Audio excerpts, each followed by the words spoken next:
Alright, here we are today at the DJI event in the Navy Yard, actually in Brooklyn. Manhattan is right across the river. You'll see that in some of the B-roll footage that we have. And of course we have the new drones, and for comparison reasons I brought the original DJI Mavic Pro. The new one is slightly heavier, slightly bigger, but not by much, I would say. One of the biggest differences is the battery. I noticed it's a lot more chunky, and I was really hoping that we might be able to use the same battery on the Mavic 2. Yeah. Definitely save a lot of people a lot of money, but they seem to have this new proprietary battery. I know it would for me. I got 7 of these bad boys, and they're pretty much worthless right now. We'll put this one away. That's the old, in with the new. Here we have the DJI Mavic Pro, the Mavic 2 Pro with the Hasselblad 1-inch sensor. I think this is the one, at least based on the poll on our website, that a lot of people are very interested in. Yeah, so the overall design of the drone, I really like that they made these small minor tweaks that really help. So when we first saw the leaks come through, we first saw the drone, it looks like just the same old Mavic Pro, but they made a lot of different design tweaks, one of which is a small light on the bottom that helps it land when there's low light, which I think is great. It helps that. Also, we have some new ventilation on the sides. And we've also got obstacle avoidance basically all the way around. We've got a set of sensors on the top, the sides, the back, the bottom, and the front. Yeah, I think they really did what they were explaining during the event. They improved on any aspect of this drone. The props are quieter now. The folding mechanism feels better. The drone feels more solid. It's still the same overall shape, but it's more aerodynamic, I would say.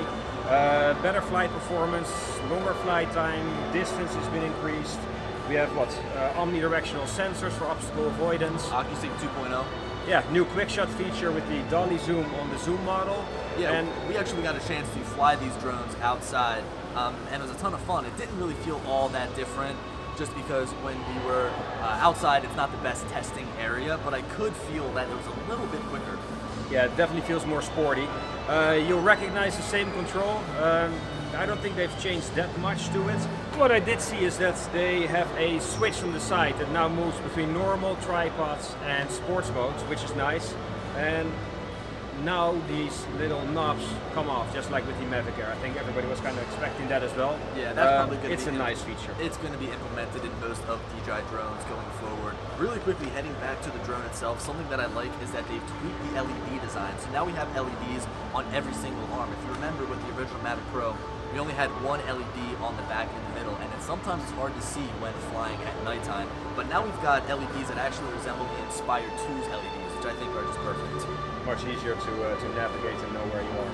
Yeah. Now, I guess we'll get onto these cameras because that seems to probably be the biggest change. Now, we've got 2 different versions. We've got the Mavic 2 Zoom, we've got the Mavic 2 Pro, and you can't just go and buy one of the cameras and switch them. If you want to switch them, you're going to have to send them into DJI, and they'll have one of their technicians, I guess, switch the camera for you, and they'll send it back. Otherwise, you're pretty much stuck with the camera that you choose. Again, the Pro model has the 1-inch sensor, the Hasselblad camera. Gives you 4K video, not at 60 frames per second, unfortunately. I know a lot of you were hoping that it would. It's limited at 30. I think it's somewhat suspicious because I'm pretty sure the sensor probably is able to do 60 frames per second. I think what they're doing is trying to protect the Phantom series of drones. Yeah, and once they upgrade that Phantom series, something like they did with, or something like Samsung did with their phones, is they brought 4K 60 in a software update. So maybe once we see a new set of Phantoms, we'll see this update roll out from DJI, but that's just me speculating. Yeah, it'd be nice if that came true actually. Now with the zoom camera, we've got the original 1 by 2/3 or 1 over 2/3 sensor, CMOS sensor, but this time we can actually zoom. It's optical zoom, we can do a telephoto zoom. It's 24 millimeters to 48 millimeters, and I can say from flying it, it zooms in pretty far. Yeah, and then it extends to 98 millimeters digital zoom, I think, right? Yeah, so you get pretty much a telephoto lens at that point, but you lose the 4K ability. I think that's limited to 1080p. So you lose some of your video capability if you zoom in that far.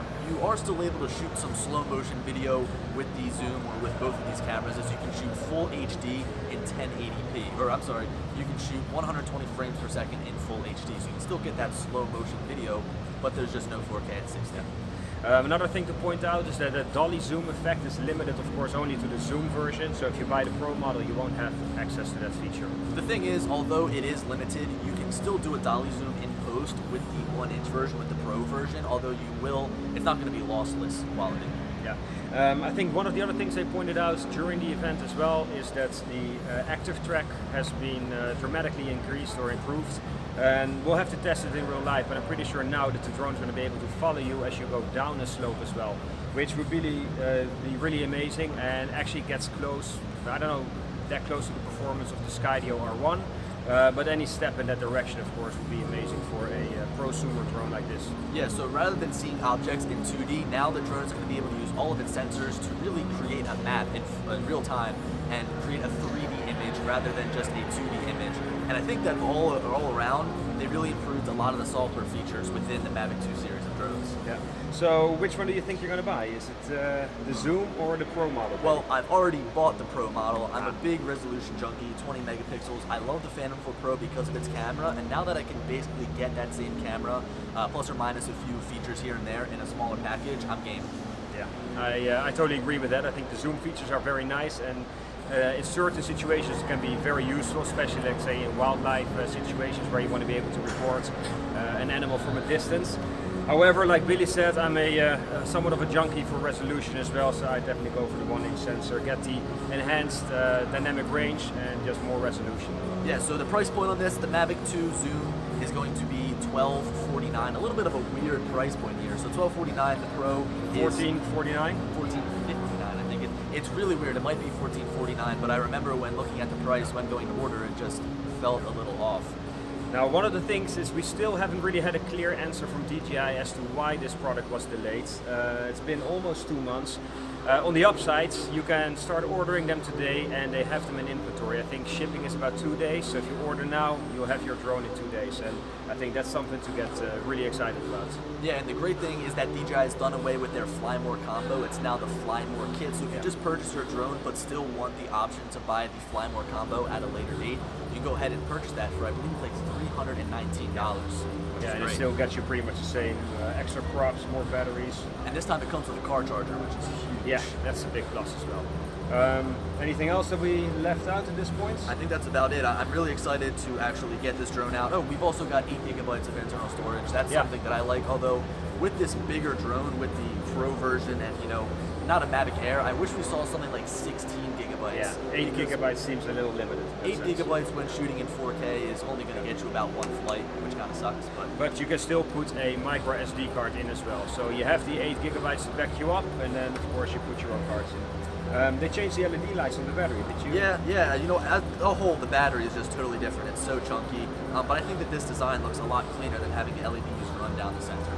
Yeah, I think all around it's a much improved Mavic Pro drone, basically now called the Mavic 2. It's a little confusing. You have 2 models, so you have to make up your mind to see which one you want. But I think all around it's a much better drone. Yeah, it was definitely worth the wait. Cool. All right. See you guys later. Thank you for watching, and we'll catch you in the next video. See you.